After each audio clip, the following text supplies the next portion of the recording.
Hey, what's up, Kirby's? Kirsten here. And ngayon na nga, gagawin natin yung pinaka-paborito kong gawin, which is yung magsukat ng contact lens.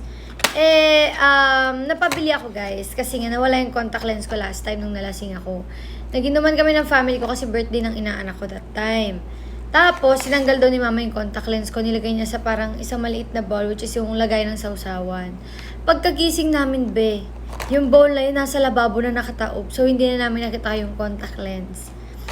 And partida, alam mo nilagay niya sa contact lens kasi wala siyang solution. Tubig, tap water, nakakaloka. So, ayun na nga, bumili ako ng 4 na contact lens from iShare. Hindi po to sponsored, hindi rin po ako nag-affiliate. Binili ko talaga siya. Hindi, mahilig talaga ako sa contact lens, guys. Sa mga dati pang nakakakilala sa akin dyan, alam yung baliw na baliw ako sa contact lens. So, by the way, guys, yung mga contact lens na to is may grade siya, which is 250.